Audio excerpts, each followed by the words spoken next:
Welcome, Optimist friends. I'm Chuck Corsenborn, president of the Optimists Club of Covington. We meet every Wednesday at 12 noon at Pee Wee's Place at 2325 Anderson Road in Crescent Springs. Pardon me. For our TBNK viewers, today is the 29th of March 2022. Today's presentation is videoed and rebroadcast on Spectrum Channel 203, Cincinnati Bell, now Alta Fiber Channel 815, Thursdays at 8 p.m., rebroadcast on TBNK, Telecommunication Broadcast of Northern Kentucky. Stay connected with TBNK to go. On demand, TBNK FB, Optimist FB. Jason Dudas, program director, editor, camera makes our rebroadcast of Optimist program possible. Thank you. We are interviewing and having a presentation by two people running for governor. First is Bob Devore. I've got a little bio on Bob. He retired from the Navy with 24 years service. He served on the USS Mahan, DDG-42, and LPH-4 USS Nassau. He is married to Donna Devore for 43 years. Attended college, Shorter, Georgia. Vietnam Veterans Club, Jeffersontown, Kentucky. Third degree Mason. Is a member of the Fleet Reserve Association, MVets Post 61. Let's see, bear with me here. Bob's service over self is reflective in his work for the common good and being connected into his community. He was a volunteer coordinator worker for Beehive Homes and Assisted Living of Louisville Memory Care. Bob was a food service manager for Pine Knot Job Corps. Pine Knot Job Corps provides on-the-job training and learning for new skills for future careers. He lives in Louisville. He has attended Fern Creek High School. Bob served in the United States Navy from '74 to '99. He served as president and chaplain of the Fleet Reserve Association. Bob's an elected member of the McCreary County School Board. Bob believes in smaller state government, community empowerment, neighborhood schools, trade school skills, parental rights, and involvement. Let us hear more from Dick Devore.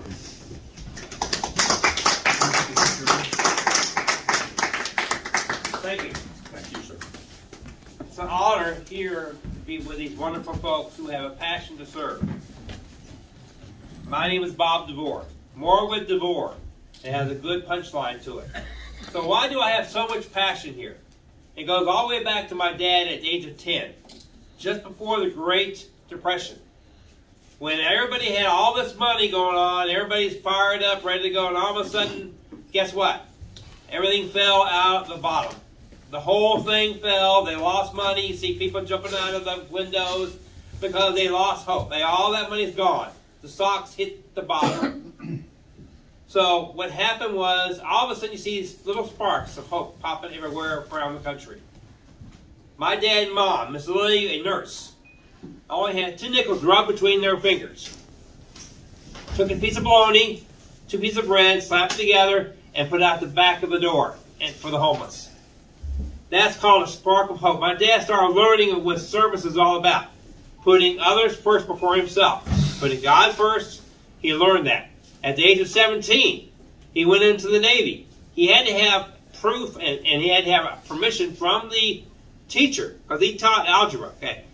Now me, I suck at algebra. But Dad was good at it. Okay. But the point of the matter was the teacher saw this and he used his diamond in the rough to teach other kids. But she had to have permission for him to go into the Navy. He went as a torpedo-man, 3rd class. He served in World War II on the submarine called U.S. Poggy. And then he went on through there post the Korea War, and then he went in the Vietnam War, but he was a recruiter. And he retired with 24 years. He's my hero because he shows character. He learned that through the rough parts of life. And to me, my grandmother was a nurse. She showed compassion for kids because she loved life. That's why my thing is love life and live free. That's where it comes from my family. To me, right now, our senior citizens are hurting. And we need to take care of our senior citizens even today. And right now you see on TV where that you can say, well, you get $2,000 if you go through this process. I say, why are you doing that? Let them keep their own money. Let them stop paying on property tax school taxes, vehicle taxes at the age of 62 and above. Let them have their own money back. Let them keep their money in their pockets.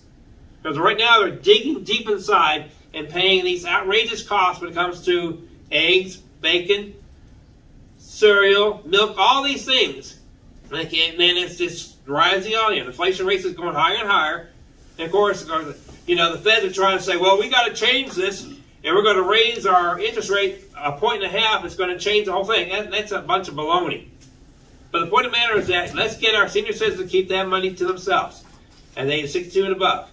Now, when it comes to affordable living for senior citizens, my wife and I went into an apartment and we paid $150 for an apartment. Now you got to pay $1,000. So what I want to do is, as governor, I want to set up a nonpartisan committee where we can find ways to help our senior citizens be able to lower the cost of their apartment and be able to keep that because they call themselves their home sweet home. They have a place to live. Okay? And right now they're worried about high costs of food and high costs of utilities and all these things right here. So we got to find a way to keep them safe and efficient in their own homes.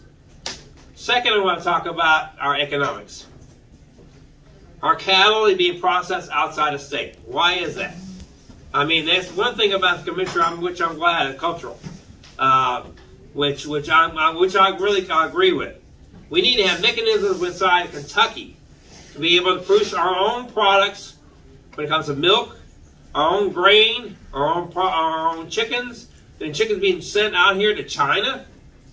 It's insane. And they don't have the mechanisms that we have here from the FDA. Okay, we have inspectors watching everything, but in China we have no clue what's going on over there. So my fear is that they're going to do the same thing with cattle. They want to move all these cattle out here to China so they can process it at a cheaper price, at a lower cost when it comes to, and lower quality of value. So why not can we go ahead and produce our own products inside of Kentucky? What you're going to do, number one, you're going to create more jobs. You're going to raise the quality of the food itself. And you're going to help out our small businesses. And most of all, you're going to help out the customer by lowering the cost, by producing the product inside of Kentucky. To me, it's huge. And when it comes to small businesses, my thing is we need to keep hands off when it comes to unnecessary regulations. Okay? And focus on what's best for our businesses and let them grow and prosper. The old saying is, we're back to the food here. If you have no farmers, guess what? No food. Our farmers need to have the best possible way to grow their own food without us or even the federal saying, you cannot do this. So what I'm saying is, especially the global warming thing, okay? So they're going to show you a piece of paper and you got to fill this document out. And they're going to say, well, I'm sorry, but you can't buy this tractor. You can't buy this grain. You can't buy this fertilizer. So what they're doing is dictating what the farmer can do and not do. And to me, as governor, I use the EO saying, stops at the line. This is the Kentucky line. You stay on that side of the line. We're going to do what we need to do as a people, as a Commonwealth, what's best for the farmer, what's best for the customer. And to me, that's huge. Now when it comes to education, I have a background when it comes to education, when it comes to being a school board member in McRae County. I started out at the SBM, which is a volunteer thing, and I had to learn a stack of documentation. It took me 3 hours to learn all this stuff here for free. Did it for 1 year. Went into the school board, appointed, then I got elected. And one thing we looked at was reading. We did a scholastic audit. And reading is the cornerstone to all success. Even when it comes to George Washington, he had third grade reading level. But his reading levels, reading skills were really impeccable. Because if it wasn't for his reading, he wouldn't be able to learn to be a surveyor. And he made money off of that. Okay, George Washington did that. And then he learned how to be a leader by reading and seeing other aspects of life. He was our first commander. And it shows you what it comes with the reading. And the reading is something that kids don't understand. You go into a library today, right? It's nice and silent. It's like a grave in there. You barely see that one or two people just milling around when it comes to the books. Books are huge. One of my favorite books was Treasure Island. And I love reading that, watching the captain say, let's get that bogey across that plank. And, and have fun doing it. And reading is an exciting thing, but kids don't do that anymore. We got to bring reading back into it. And I love Star Wars, okay? And my thing was, and when Luke and Darth Vader comes up there, and Darth Vader says, Luke, I'm your father. Those things are exciting, but kids have forgot that reading can be special. And reading can take you to places that you don't even imagine. And when it comes to reading on the serious note, you can't get a driver's license without being able to read the test scores on the test. Okay? You can't read. If you can't read, you can't take the test. How can you get a trade if you can't be able to read the specs on a trade? How can you go to college without reading? So everything is to end, and most of all, teachers have a lot of problems when it comes to reading. If a kid can read, teachers, half the stress level is caught. It's cut in half. Because now he can expect that the kid can read the lesson and understand what's going on. It makes teachers' life a lot easier when they can understand that kids can read. So if kids can't read, guess what happens? They fall behind. And that's the key point. Now, when it comes to the Second Amendment, and people don't realize this, even the Bible is proof that we have the Second Amendment. Luke 11:21. When a strong man, armed, keeps his place, his goods, and in peace. So the point of the matter is that we have every right to have a firearm in our house, to be able to keep our family safe, our products safe, and our home in peace. And not only in our home, but our community. So there's no reason why we can't not do that. And I support that tremendously. And now even the Senate and House was trying to pass HB 153, which I'm really proud of our Republican House and Senate for trying to do what's right for the Commonwealth. And what they're trying to do is they're trying to stop the ban on firearms and ammunition. It's our right and our responsibility to get what we want to protect ourselves and our freedom. And if we can't do that, then we have a problem. Because you see that in history, you find out, even in World War II, what did Germany do? What's the first thing they did? They took away the arms from the citizens. Okay? And they started dominating that because the citizens could not defend themselves. Okay? And that's one of the reasons why the Second Amendment was founded, because we are the last best hope when it comes to defending our country. If everything else fails, it's going to be back on us. And that's what comes down to it. So here we are, focusing on what's best for Kentucky. So starting from this is that, number one, I believe in God. And to me, God is my entire life, my existence. Two, we got to take care of our senior citizens, our teachers, our police force. Second, we got to take care of the economics when it comes to being a self-efficient Kentucky. So please vote for me, www.morewithdevore.com. And thank you guys for giving me the opportunity to speak. Thank you very much. It's an honor and a privilege. Thank you.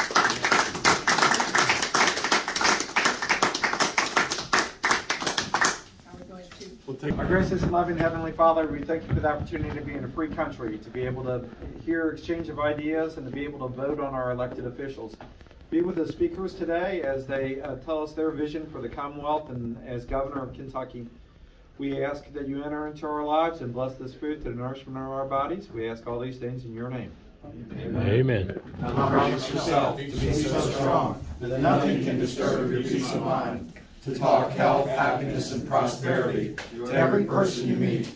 Make all your friends feel there is something in them. Look at the sunny side of everything and make your optimism come true. To think only of the best, to work only for the best, and to expect only the best. To be just as enthusiastic about the success of others as you are around your own. To forget the mistakes of the past and press on with the greater achievements of the future. To wear a cheerful countenance at all times and give every living creature you meet a smile. You give so much time to be rooted in yourself that you have no time to criticize others. To be too large for worry, too noble for anger, too strong for fear, and too happy to permit the presence of trouble. Join me in the pledge. I pledge allegiance to the flag of the United States of America and to the republic for which it stands, one nation, under God, indivisible, with liberty and justice for all. Thank you. All right. How'd I do with the pictures, Bart? You can figure out how to do it. Yeah, Don. Thank you, Coda. I haven't got into the problem when it comes to crime and the judicial system. You can answer that. Well, our probation system is slowly a revolving door of the same people going in and out. It'd be great to give our question and answer period. Bob, if you'll step to the Yes, sir. please. Again, thank you. This is an awesome time here. So if you want to look up my website, it's www.morewithdevore.com. And the first question I have is, are you ready for Jesus? And the answer is yes. He's my Lord and Savior. Okay? He's He's in myself. There are three in one. And to me, that's very important than anything else in life. I do it in word and in deed. So that's what it is. Second question is, how do you feel about work-based learning? Well, like I said before, I used to work with Pinot Devore, and I believe trade skills and trades is essential for our kids to have the opportunity to not only grow and learn, but provide a living for their family and having a trade skill. And a good example of what happened with me is I had a plumber work on my refrigerator. It cost me $150. He was an occupational therapist. He said he makes more money plumbing than he does as an occupational therapist. Now, I was thinking of taking that one more layer here. So you have a lot of people out there unemployed. Why don't you take that on nighttime and take trade schools and do the same thing and teaching the older adults and give them a chance to equip them with a different trade. So if you have a 55-year-old who's bricklaying, for example, now he has new hope and he has a skill, he can go out there and be able to help his family. So that's one of the things I really want to expound on. I'm going to give them the opportunity not only to give the kids to say that they don't have to go to college and get a worthless sheet of paper that they take it out here and now they're working at McDonald's for $13 an hour and they wasted 4 years. So trade skills is a very practical thing to do. Next, I want to go ahead and cover on, it says, what is your position on school choices? Well, me, as parents are the ones, it's the pivotal point when it comes to the success of the kid. Money should follow that kid no matter where they go. It is not the responsibility of the school board. Now, I'm a former school board member, and I can speak on that point. We need to have parents who will stand up, and they are standing up all over the country. But the school boards are denying their opportunity to speak and have a voice in the school system. Because it's their right and responsibility as a parent to make sure that kid has the best possible quality education. And that's where we're at on that. And of course, farming, again, if you have no farmers, you have no food. And to me, we need to be more independent when it comes to Kentucky versus China. And that's comes down to it. What's your free? And we already did that one. And the judicial system. My wife works for Probation Pro as a coordinator. And our probation system is like a revolving door. You have the high risk and you have the low risk. I want to get rid of the low risk because what we need to do is we need to focus on one-on-one with probationer and the probation officer. They don't get paid as much as they should. They barely get paid $30,000 a year. And that's not much at all. And they don't have the same practical when it comes to arresting powers as a police officer.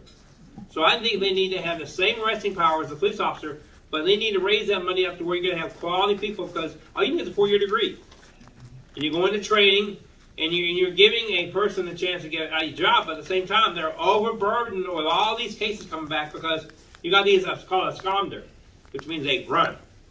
And they come back, and they run again, they come back, run again, come back. So the whole system is broken. That needs to be fixed. It needs to be torn apart and show that we need to find a way to give that probation person a chance to be successful in reaching that endeavor, not only giving them a job, but we got to give them the practical application when it comes to being responsible for their actions and saying, you're the person that committed the crime. Now, go ahead and confess it, and we'll forgive you for that. But at the same time, you got to find ways to be a productive citizen. That's what it comes down to it. 2 minutes for closing remarks. Thank you. So here I am. I'm a working class Republican candidate. I'm the only one in there that can say that they've been on the school board, the only one that's been a Mason, and the only one that's been there and showing them that we need to work from the ground up when it comes to voters, not from the top down. Now, you know what happens when it comes to the money and corruption when it comes to politics. And you see that when the only ones that are in there are the billionaires. I'm just a normal class guy, and trying to make a difference when it comes to showing that we can have somebody in there who can be effective, not because who I am, but who lives in me, and I'm going to look to him for all the answers that I can have. And I'm going to look to the people, and I'm going to listen to what they have to say. My dad said this: you think once and listen twice. The answers are out there. Common sense is out there. But the left does not want to see that. So thank you guys. So please vote for me for governor on May 16th. And I appreciate it. And if we get as many votes as we can, next thing you know, you may never know. And nothing else, we'll at least have a Republican governor in November, no matter who it is. And to me, that's not my number one goal. Number one goal is to make a difference in the Commonwealth. Even if I win in May 16th or not. Because I'm going to support whoever's going to be there. And we're going to make a difference in trying to raise the value and the quality of life. And last but not least, my whole saying is, love life and live free. Thank you, guys. Want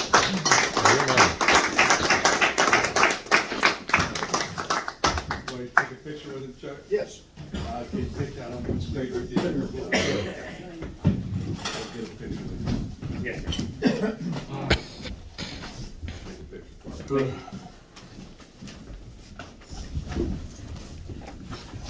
I'll make sure they'll go on that. Yes. I'll stop the fall here.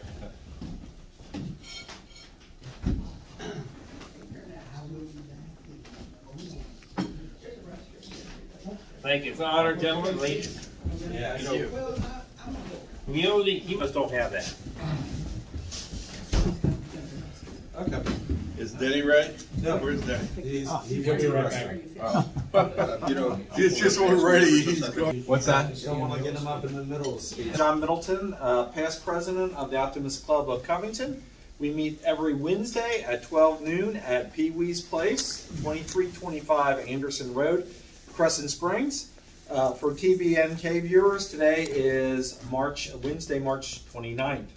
Today's presentation has been videotaped and rebroadcast on Spectrum Channel 203, Cincinnati Bell, now known as Alt Fiber, Channel 815, on Thursdays at 8 p.m. It's also being rebroadcast by the Telecommunications Board of Northern Kentucky on their TBNK to go, on demand, and also TBNK Facebook and the Optimist Club Facebook pages. We'd like to thank TBNK for their support of our candidate speaker program. Today we are very pleased to be able to have one of the 12 Republican candidates for governor, Dennis Ray Ormerod, who is running in the May 16th primary on the Republican ticket. He is from Louisville. And he has a very simple bio that he provided to us. He says he's a lifelong Kentuckian with a vision for the people. So we'd like to introduce you to Dennis Ray Ormerod.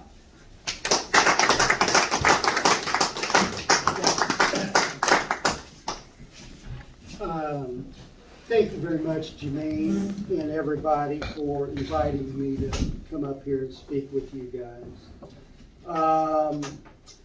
I basically would like to start out with the main theme of my campaign, and that is Choose Life 2023, and that is from the book of Deuteronomy in the Bible, chapter 30, verse 19. It says, I call heaven and earth as witnesses today against you. I have set before you life and death, blessing and cursing. Therefore, choose life, that both you and your children may live. So, I think that is where we are as a commonwealth, as a nation, and in our own individual lives with our families. We have strayed away from the good things that God has given us, and from the blessings that He's given us when we've chosen to follow Him. and we've got him way off track in our society, which is wound up to where, you know, you have folks that have broken lives, broken families.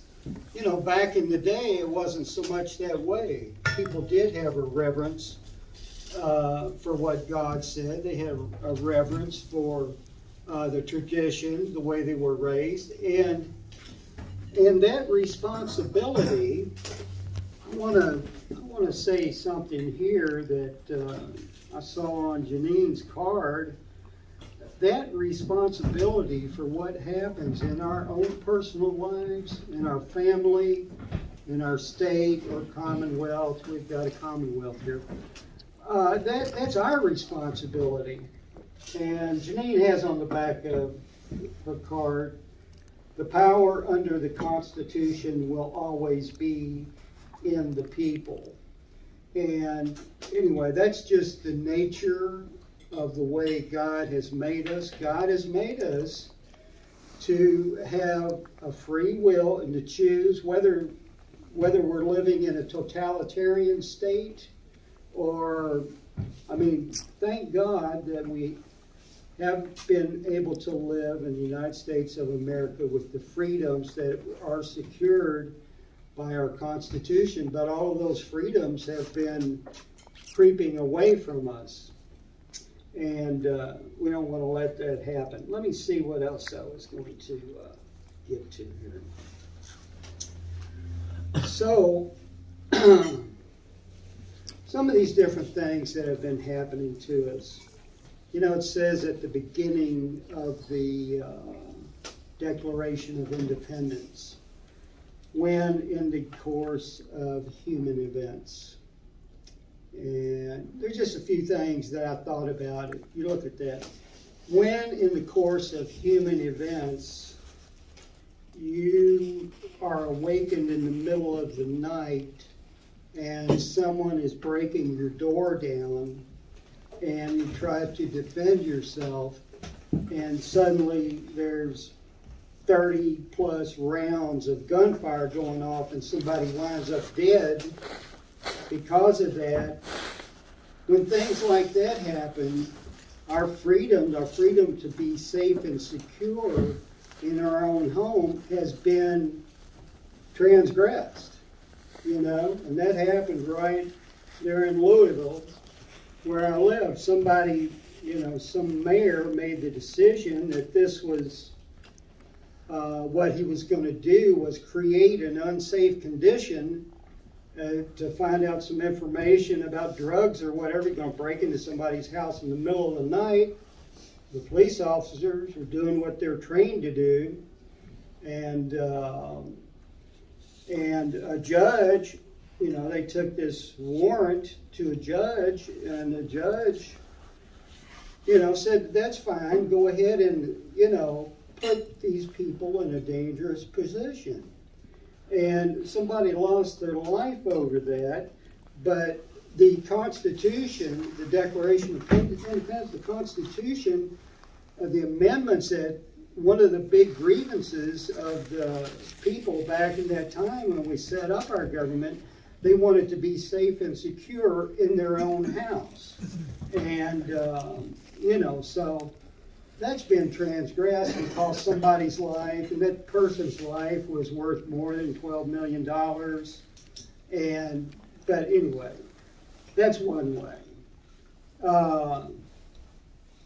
The right to life, you know, some judge that was completely incompetent came up with a ruling that it's okay to kill innocent children in their mother's wombs or hire somebody to do that. And then 50 years later, they come back and, oh, like, we made a mistake. That's really not right. You know, we shouldn't have said that that was in the Constitution. Well, you know, when these kind of things happen, it's like it's really up to us to do everything that we can to make the situation right. We don't want to put people's lives in danger. We don't want our whole society turned upside down and wrecked because people have disregarded the right to life, and they've taken it out of our hands. They took it out of our hands. You know, we have to make that decision here in the state of Kentucky, and they did that, and 50 years later say, whoops, we made a mistake. No, we have to be on it right now to stop our freedoms from going away. Another one, Janine and I were talking about, the thing with the social media. And they, you know, just because they had a bunch of people who are leftist or Marxist or whatever, and you think that this was, you know, that you have free speech, you can communicate with other people and express yourself, but the whole time you got somebody watching what you're doing, and if they want to suppress what you say and not let it get out there, that's exactly what they did. That's exactly what they did, and they influenced the election by doing that. I mean, that is craziness. And so, you know, we thought we had freedom of speech. It's right there in the Constitution, in the Bill of Rights, whatever. It's right there. We thought we had it. And, you know, just the whole thing. I want to speak on another issue. You know, we have this transgender stuff with young children getting caught up with this idea that, well, I'm a boy, but maybe I'm a girl, and then all this kind of stuff. And then you have it go to the extreme where adults, doctors, people at, what's the place in Tennessee, Nashville? No, the university in Nashville. Vanderbilt.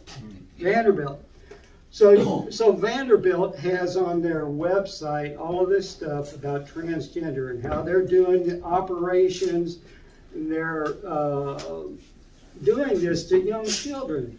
And then when that information comes out, that they had it on their website, they pulled all of that down. Why? Because they know they're wrong. Inside, they know they're wrong. They're embarrassed for doing what they did. They should be embarrassed. And so the whole thing has been a lie this whole time. 50 years ago, 60 years ago, when they first popularized this idea about somebody being gay, you may be gay, and blah, blah, blah. They popularized it through the media, newspapers, everything like that.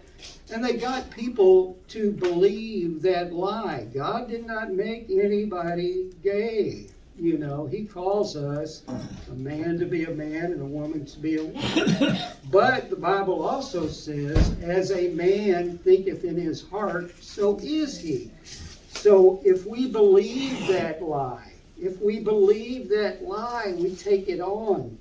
And that, you know, that is what has happened in our society, and that's the truth of it. But, you know, they had all kinds of people fooled and believing that, people in the church, whatever. To this day, they believe that somehow a person's just made gay or whatever. I mean, that's complete nonsense. If that were the case, then, you know, you could say this Bible, where it does tell you that type of, homosexual activity, sex from one man with another man or one woman with another woman, that is a sin, that is wrong, then you could just take it, throw that away.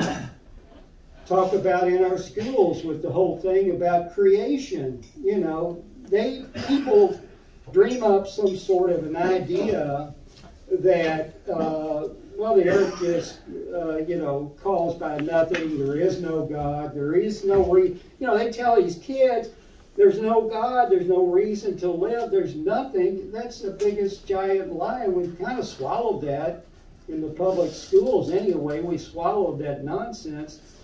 But whose responsibility? Who is responsible?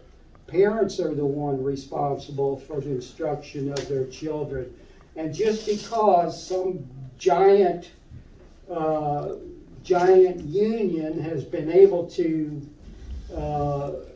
come up with control and spend millions of dollars, to get people to back them up. Anyway, it's wrong, and we need to do something about it. So, just with my situation, what we've been doing, what have we been doing? We've got a selection of 12 people on the Republican side, and we've been, picking this politician or that politician or whatever, and they're sort of invested in the system. What I would say as far as myself, I am going to trust in God and what God says. My decisions and the stuff I do is going to be based on that, and I'm not going to be concerned about anything else, about whether people approve or disapprove. I'm going to go with what God says. And also, I want to lift up everybody. People that have been broken, people that have been harmed, people that have been believed these lies, they're not throwaway. God redeems each one of us. That's the whole thing. Jesus paid the price for our errors, and we all miss it, we all mess up or whatever. And I, for one, am thankful that God forgives us our sin. He says, I love you, you're my child, I care about you, and I made you for a special reason. You have unique talents and abilities that just you have, Dan. Nobody else has the stuff God put in you, Dan. And He made you for that purpose, for the beauty and the wonderful things you have to be expressed in the earth as part of Him. Same way with you, Janine, and everybody here. And I want to lift up everybody. I want everybody to be able to move in a positive fashion and be who God made them to be. So I think that's probably maybe close to when I should wrap. Okay, thank you, Dan. I appreciate it. Dan was elected 3 times. He was a successful servant of the people. So I want to do something like that. I want to be a servant. The governor, they don't get to create laws, but they can set the tone.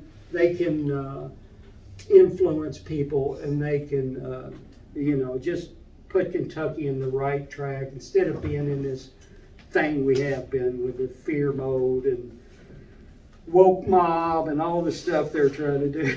So thank you very much. Appreciate it. Okay, one more. All right. All right. Did you get it, John? Okay. Okay, so take a look at these questions. You have 5 to 10 minutes to answer questions. What you were going to do is you're going to read the question and you're going to answer. Okay? So if you don't, He's a nice guy. I don't know much about it. Yeah. I just thought she. They usually wait till after, but they don't. Yep. John, you want to introduce him back? Okay. We're back. Okay. Sure. Are you ready, Brian? all right, thank you. We're here at the Covington Optimist Club, and we have a number of questions for our speaker, and Dennis Ormerod. I'm going to call him back up. Thank you so much, guys, for the questions. I love these questions, especially the one on top here. It says, what are your feelings on the judicial system? I expressed a little bit about that, but I didn't get into it.